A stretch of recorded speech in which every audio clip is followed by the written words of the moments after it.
Hello বন্ধুরা, welcome back to our channel. আমি সাথী আর তোমরা দেখছো সাথীর লাইফস্টাইল। তো বন্ধুরা, কেমন আছো? আশা করি অনেক ভালো আছো, সুস্থ আছো, আর আমিও বেশ ভালো আছি।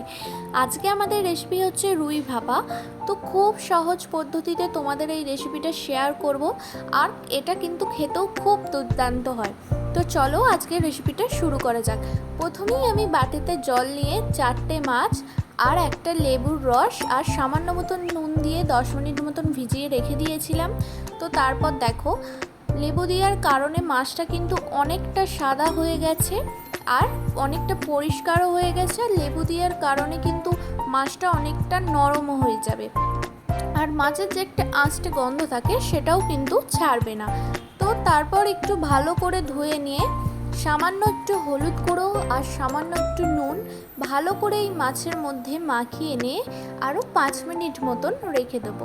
বেশি নুন দিলে হবে না কিন্তু, কারণ জলেতে ভিজিয়ে রেখেছিলাম নুন দিয়েই, তাই সামান্য মতন নুন দিয়েই এই ভালো করে ম্যারিনেট করে রেখে দেবো 5 মিনিট মতন।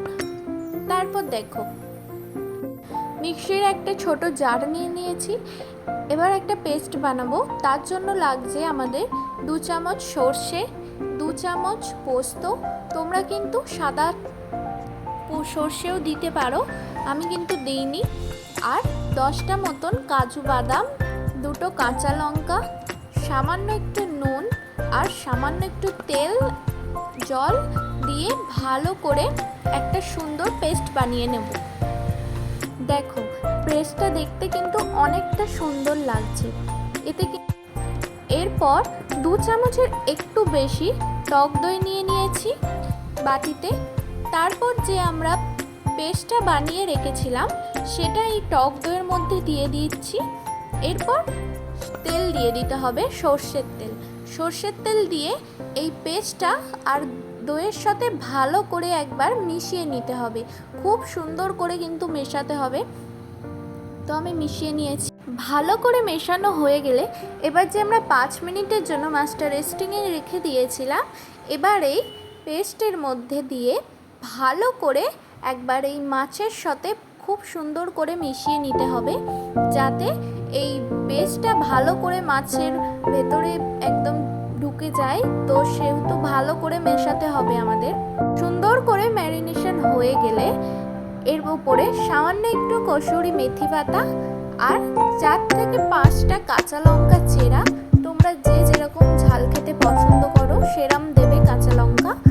তার উপরে গার্নিশের জন্য সামান্য একটু সর্ষের তেল।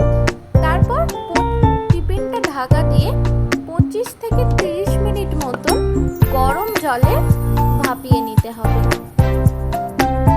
ভাপানোর জন্য আমি একটা কড়াইতে জল দিয়েছি, স্ট্যান্ড দিয়েছি, তার উপর টিফিনটা দিয়ে দিয়েছি।